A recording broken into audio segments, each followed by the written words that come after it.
Diamonds are forever.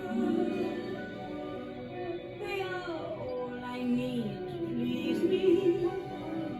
They can stimulate to tease me.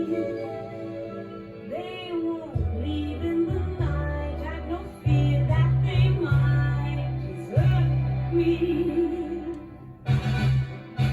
In the beginning of 1970, Albert R. Broccoli and Harry Saltzman was on the hunt for a new James Bond again.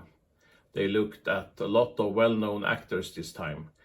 Clint Eastwood and Burt Reynolds was two of the names, but they both thought that James Bond should be played by a British actor. Michael Gambon got an offer, but he declined.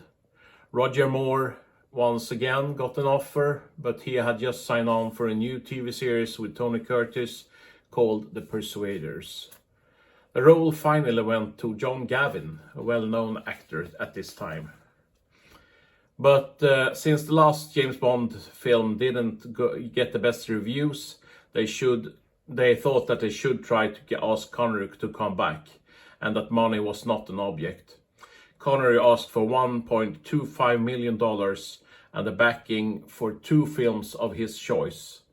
They went along with his request, but since they already signed John Gavin for the part, they had to pay him in full for a movie he wouldn't do. Fleming's book from 1956 was about Bond going undercover to expose an American gangster and diamond smuggler, but that plot was too thin for a whole film. In the first edition of the movie script, they wanted to bring back Gert Frobe as Goldfinger's twin brother, an idea they had for On Her Majesty's Secret Service. They wanted to reinvent the same feeling as they had in Goldfinger, so the sets would be mostly in the US. Frobe was offered the part but was not interested, and the idea was scrapped. Now they started to make changes in the script to fit in with On Her Majesty's Secret Service and Tracy's death. In the second outlay of the script, Mark Ange Draco was back, and also Hilda Bant. This would be a revenge plot where Bond hunted Blofeld, but that was also scrapped since it looked too much as the start of On Her Majesty's Secret Service. So they let Bond hunt Blofeld in the pre-credits and kill him off. Then Bond would go on a new mission to catch a diamond smuggler, not knowing that Blofeld was still alive and that their paths would soon meet again. A lot of the script was adjusted to fit in with this time period. Howard Hughes was a millionaire that no one saw anymore, and he became Willow White in Diamonds Are Forever. The talks about that the moon landing was fake was incorporated in the scene where Bond escapes White's lab in the desert, and so on and so on. To get that Goldfinger feeling back, they signed Shirley Bassey to do the title song and John Barry to compose the music. On the posters, we have a poster here. On the posters, Sean Connery's name was bigger than the title itself. The film got good reviews and did well at the box office. Connery himself had lost a lot of hair, and they had to make his hair a bit different this time. The hairpiece that he had worn in the last installments didn't fit him anymore, so they had to order him a wig. By the way, that hairpiece would be a great collectibles item. Here is one of my collectible plates with Connery, Blofeld, and the cat, of course, with plenty of tool, Tiffany case, and of course the Bond car in this movie, the Ford Mustang Mach-1. Okay, let's go into the dungeon and see what I have in my dungeon this time. We will go over here to get to my cabinet for Diamonds Are Forever. Okay, let's see. Here we have Connery himself, sideshow figure. There isn't any sideshow figure for Diamonds Are Forever, so this is one from Goldfinger that I have dressed a bit differently to fit in this cabinet. In the background you see the Las Vegas sign. There are lots of scenes from Las Vegas, so I thought that the sign would be a nice fit in this cabinet. We have here Peter Frank's car from the James Bond car collection, Triumph Stag.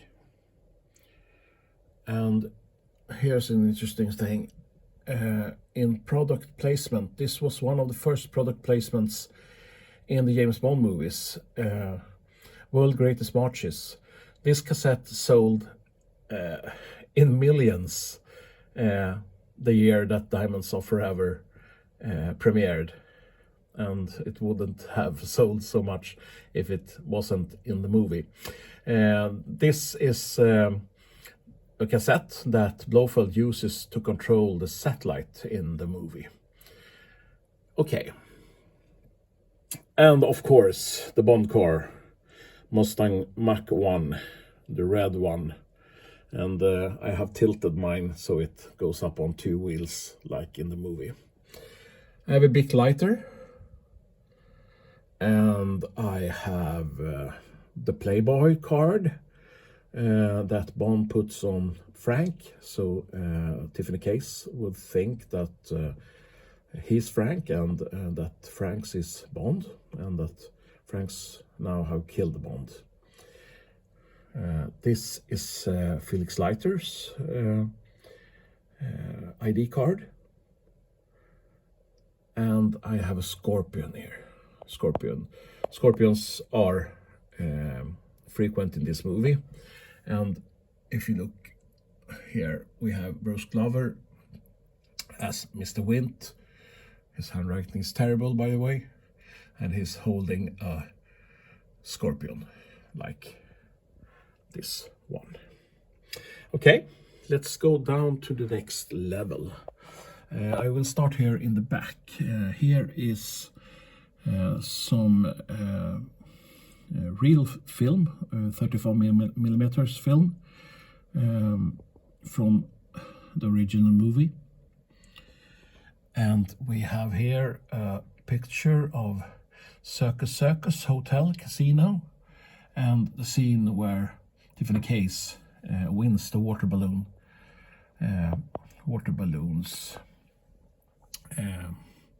Before that, she is at the blackjack table and gets these cards. Why don't you play the water balloons? And here you have some casino ships from Circus.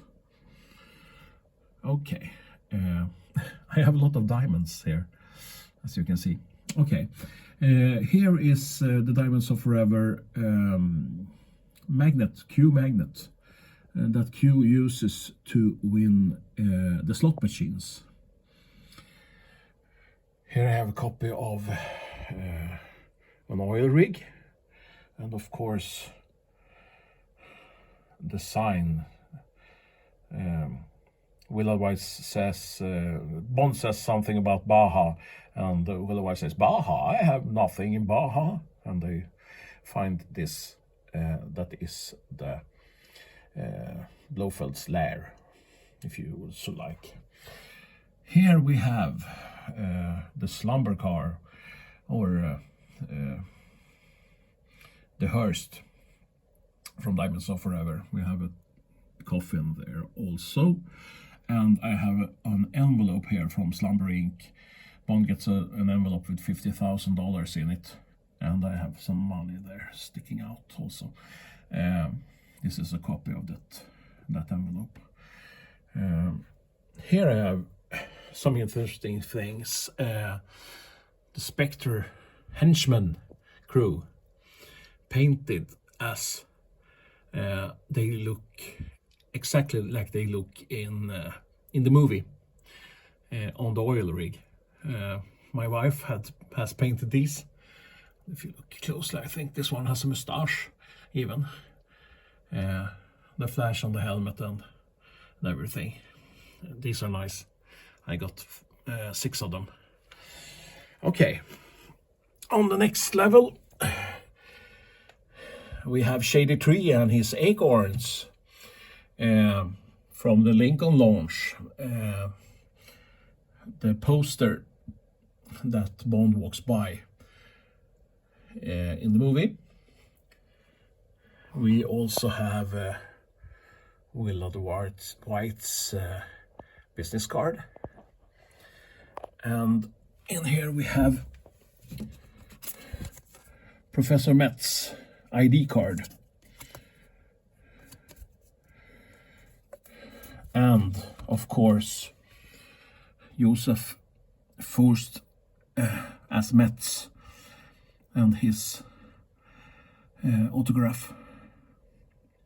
Maybe a bit difficult to see. I have hovercraft from when Bond is in Holland. And I of course have the moon buggy with Bond inside it also from the James Bond car collection. Here we have the Metz van, the Ford Econoline that Metz drives in the film. And down here I have a model that is not opened with the 1971 Ford Mustang Mach-1. Okay, what do we have? I also have this nice painting, a Marshall painting directly from the movie with Connery. I have a Swedish VHS cassette. I also have this in DVDs, of course. And this one is rather nice. This is from the movie, Guy Hamilton, autographed, and where he shows Bond how to fight, or he is Blofeld and Bond is himself. That's a nice autograph. Okay. Well, this was my Diamonds Are Forever collection. I hope you liked it. And I hope you will be back for more, because next time we will be in 1973 with yet another new Bond. And this is Rickard from MI6 Sweden, signing off.